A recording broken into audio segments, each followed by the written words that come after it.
Hi, Merry Christmas, and to all my viewers and subscribers, and all of you have been writing to me, who's connecting with me, and we are talking Merry Christmas to every one of you.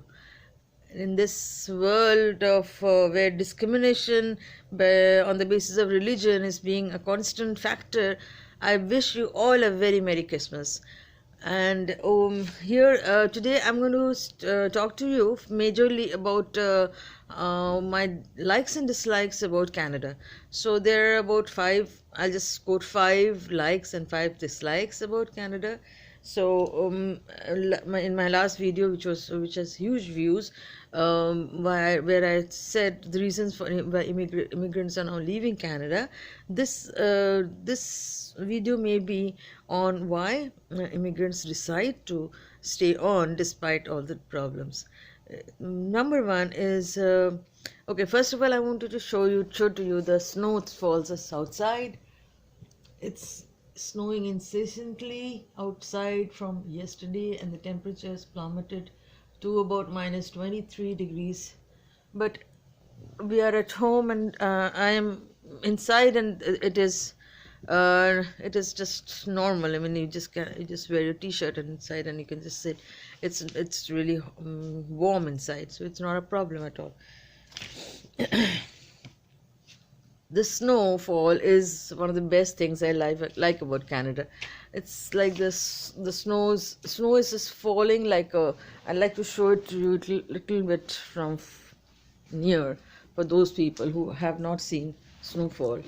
Of course, you've seen snowfall, but this is like right in your backyard, right in your balcony. So I don't know whether you can see it.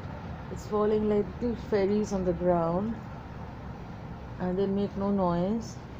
They're like silent fairies. It's very pretty. It is very pretty to watch the snowfall on the ground. So despite the fact that the temperature is very low, it's very pretty to watch it. If you're even to wade through it, it's not very hard. Except for the cold, it's not hard to wade through the snow. That's my mother. I lost her last year, and she was very young, and she's very pretty, as you can see. And yesterday was her birthday, so I kind of decorated with blue rose. Okay, so I'll be talking about generally what I like about Canada. Is number one is snow. I just love the snow over here, and it's like a dreamland. It's like living in a dreamland when you see the snow. But the snow, it's snowing for 8 months in a row. That's not acceptable. So that becomes too much towards the end of towards like till January it's nice, but after February, March, April, May, it's still snowing. You just cannot take it all it anymore. That becomes too much. But I would say that this climate of weather it's still tolerable. It's much more tolerable than having to prove your own existence in your own country. Okay, so that kind of insult, humiliation, I don't think one can tolerate. You can still tolerate by the cold. So which is one of the reasons why immigrants are not leaving Canada, deciding to stay back. Number two is everybody is given equal importance and respect. You know what? When I came to Canada from India, I found true democracy here, true secularism here in Canada.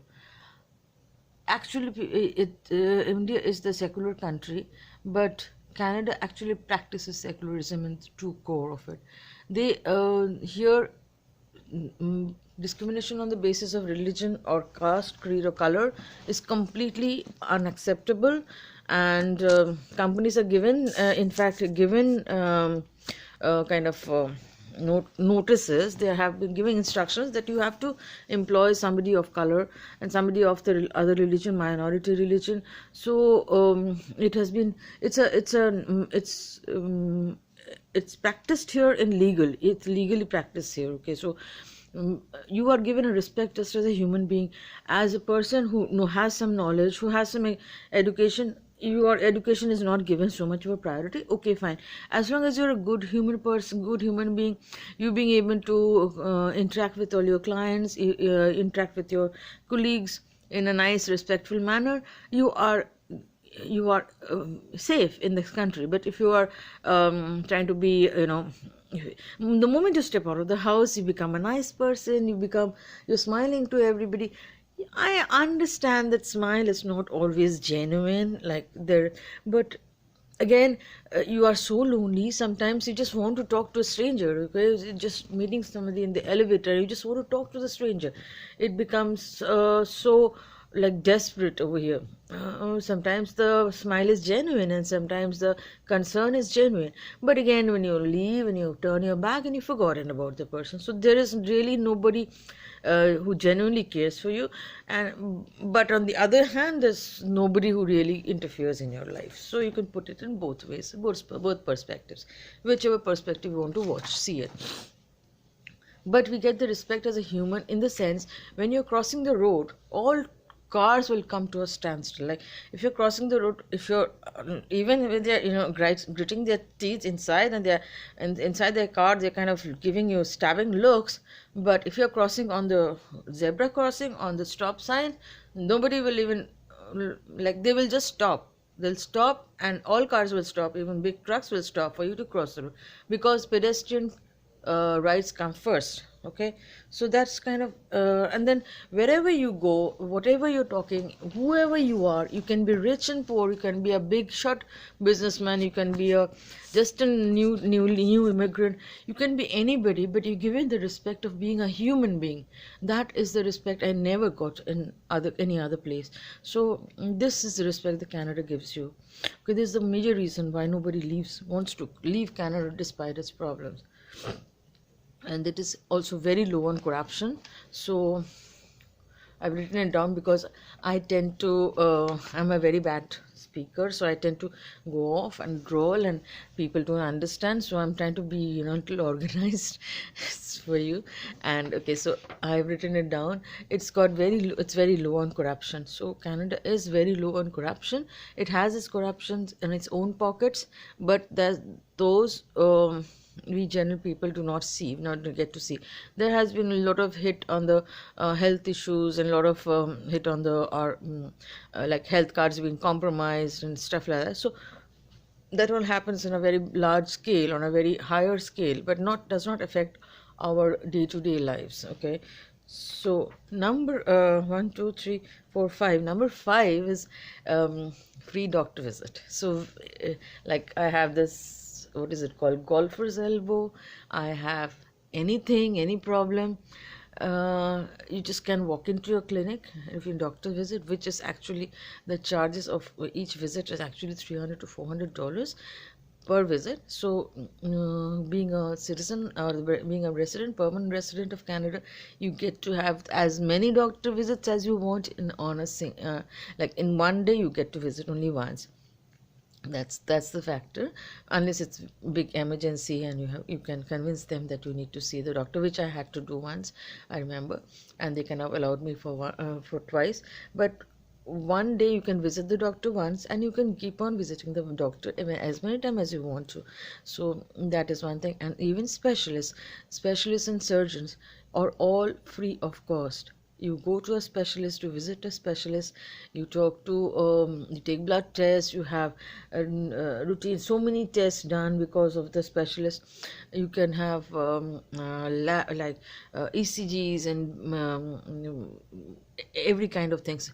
In fact, Canada, health, from Ontario Peel region, they've been sending me you have to do this test. They've been sending me letters that you have to do this test, you have to do this test, and all those tests are free of cost. Okay, mind you, there's no cost in this. So and I am like being lazy and procrastinating. Okay, I'll do it. I'll do it in my time. Okay, I'm not unwell. I'm fine. I'll do it in my time. So you can imagine the kind of benefits you have in Canada. So it applies to everybody, all the immigrants, or everybody, whoever's come to Canada. Actually, Canada doesn't have its real people. So those who call themselves white Canadians, or those who call themselves like real Canadians, there's no real Canadians as such. You must be knowing that, okay? Because only real Canadians are the First Nation groups, the Inuits, who are living at the north end of Canada, who kind of live on hunting seals, and basically they have sledges, the kind of things we've seen in history books, and we've read. So those are the real Canadians, the First Nation people, and everybody else is immigrants. So whether you are a white person coming from Europe or Britain or Russia, Poland, or any other country, or a Chinese, or a Japanese, or an Indian, or South Asian, or China, or even from Africa. Everybody, this is a global melting pot, and everybody comes here from different backgrounds, from different places, from different war-torn zones, from Syria, from Afghanistan, from Iraq, Iran. There are like numerous people from Africa, so they all come here to find peace in this land, to find a peaceful heaven, and they want to live here and live here in peace. And that is something this country offers you: peaceful living. As long as you remain in peace, as long as you are peaceful in your approach, as long as you do not do anything extravagance about your own culture. Yeah, you have every right to practice your own culture. It is much encouraged. In fact, there are shops like lined up on every road, and the Sri Lankan grocery, Indian grocery, Pakistani grocery, Caribbean grocery. There are restaurants, Iraqi restaurants, Pakistani restaurants, everywhere. So you are encouraged to follow your own religion and your own faith, but it is because the country is giving you so much. It should be your decency that keep your faith and keep your worships and keep your religion cultural interaction to yourself, little subdued. You don't like fly flags out on the street saying that this is my country. So you come to a different country, so you have to obey certain rules of that country, right? So that's the way it is in Canada, and I quite appreciate it. I quite regard it. Okay, and then there is free education for all. So all of you who are coming in with children, you can be assured that your children's education is free the day you land here. The day my son landed, we landed in Canada, I had brought with myself all kinds of paperwork, all his transfer certificates, recommendations from his principal, his report cards. I was very scared. His marks were low, not that good, so I was very scared whether he'll get into a school like this. You know what they asked? All they asked was his PR card and his passport, the landing papers and his passport, and that is the passport to check his age. And according to the passport, he was given the standard grade he was going to go, and according to the landing papers, he was given the admission to the school. And the next day, he was assigned the school bus, and they just told him send him with his lunchbox and nothing else. And the school bus is going to come and pick him up from his home and drop him back to his home free of cost. So that is incredible. That was such a shock to me in the beginning. I was, what? I don't have to pay for the school bus. I don't have to pay for the school. I didn't need any of the papers that I took. What? It was like that. It was just as simple. Okay, so yeah, and then there is no apparent discrimination on the basis of rich, poor, religion, color, anything. There's no apparent discrimination. I'll talk about the discrimination a little bit later, after 2 minutes. Yeah, there are no apparent discrimination and being like, if you're discriminating, that's illegal, completely illegal. You can put a person under arrest for this, for doing saying any discriminatory words or doing anything discriminatory. You can actually arrest the person. Okay, so that kind of thing is here. So I found true secularism, true socialism in Canada, because socialistic countries are the countries which kind of gives helps the poor and raises the like kind of reaches all its services out to the poor and the rich alike. So the education and health is for all. It's not, it's free for all. If you, there is no place where you can pay for for your health. In education, you can go to private schools, that is up to you, which is very expensive.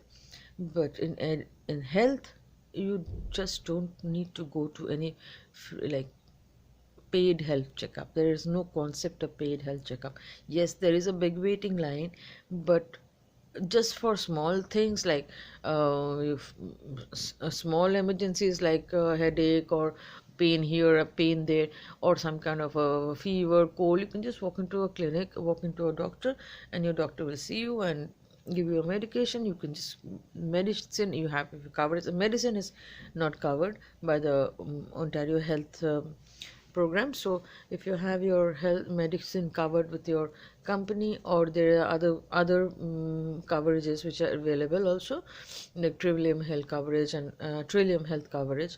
So you can cover your medicines through that, and once your medicines are covered, 80% of it is covered, so you pay only 20%. Okay, so it soon seems like a utopian country, right? Now it's looking more and more like an utopian country where you can go and spend the rest of your days. Oh, okay, so I won't go any further. Let me put in what I dislike about this place. Loneliness, it's something I told you, and I've been repeatedly telling this to all. I've made an entire video on loneliness, I think.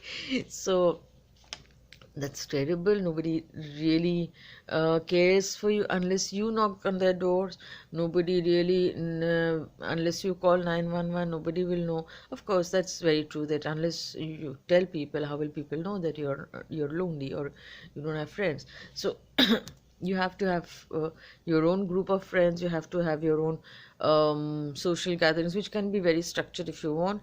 But the moment you get into a depression, if you get lonely and depressed, there's nobody who can save you. You have to save yourself. Otherwise, you just go spiraling down, down, down, down, down. So the cold, as I said, for 8 months is killing. It's really torturing, and these are times I kind of escaped to India in the warm countries.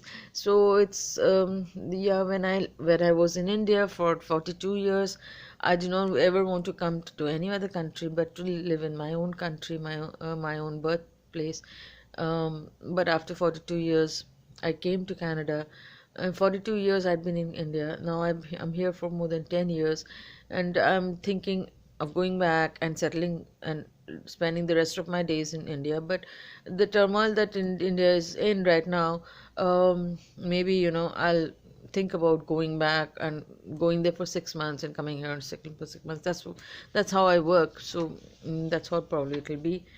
And about the fourth point, which I dislike, is however much you kind of try to bring into people together from all areas of the corners of the world into a global melting pot, what they call a global melting pot, and try to promote harmony and togetherness among them, there is a certain amount of discrimination inside people's hearts, and they group together in groups that is very, like Indians are together, Caribbeans are together, grouped together, and they feel at home with their own groups. So it's really not very utopian society where everybody kind of ignore each other's colors. No, they that's the first thing they notice, that whether you're a brown or a black or a white. So that's the first color they notice. I would see when I do. So it's not very unnatural, you know. So that's the first thing they notice, and then it goes on from there. Whether you are open to accepting others' cultures and how much is it you are accepting, that is up to you. That is your culture, your education, your background. That is totally up to you. So otherwise, some people do not accept other people's culture. They are completely closed to it, which is not like being an Indian. Again, that kind of thing is very, I would say that's incredible, because in India, like I said, these days discrimination is being forced onto you, right? In our days, I still do not remember. I still, think and remember. Oh, okay, Tasnima was actually Muslim. She was my schoolmate, friend. Oh, Arwa is actually Muslim. What happened to Umama? Umama is Muslim. Now I'm thinking of their surnames and I'm connecting and I'm thinking, oh my God, that neighbor we had is a Muslim. Now I'm thinking all those things. So Indian politics is actually doing the opposite. They kind of try to instill the discrimination within you, and people of India are actually rejecting it. See the difference? That is why I love India so much, because people are rejecting the discrimination, and Hindus are fighting for the Muslims and the Muslims are fighting for the Hindus. Okay, so it's completely safe, dear guys. Whatever the politicians are imposing on you, just will pass. This has been happening from the British age, British colonization. This has been happening always. So don't worry, you guys will survive, because you are the king. You are the king. You whether you're Muslim or Sikh or Parsi or whatever, it doesn't matter, because you guys are friends. Okay, and here it's just the opposite. The government imposes anti-discrimination law, but there is a discrimination in the hearts of people. But in India, in the hearts of people, there is no discrimination, and the government is trying to promote discrimination. They're stupid people, stupid government, and they'll go on their own time, and they'll need to mature. The government of India needs to mature and lot more, and stop this and concentrate more on the elevation of poverty and on elevation, on giving jobs and a whole lot of other things. Okay, so they need to just stop promoting discrimination among Indians who will refuse to be discriminated. So okay, so guys, you have an enjoyable Christmas, and I don't know whether I can upload another video for New Year. So you have a very, very happy 2020. So I just hope 2020 erases all discrimination from the Indian subcontinent, and everybody gets back to being harmonious, and governments will come and go, and they'll try to do something. Just ignore that and continue with your daily lives as good citizens of India. And Canadians who are watching this, Merry Christmas to all of you. I am a Hindu, but I've practiced Christmas all my life, so there's nothing like Christians have to practice Christmas. No, it's not that. Christmas is for everyone. It's a spread of goodwill and cheer. And here's my Christmas tree to prove that we've been putting this up ever since we came to Canada, this one particularly. And in India, we used to have small trees and Santa Claus, and the Santa Claus just give us gifts. So you need to learn a lot from Indians about being anti-discriminatory at heart. So there's a lot to learn from Indians. And I just wish all of you a very Merry Christmas. Thank you. Have a great, great year.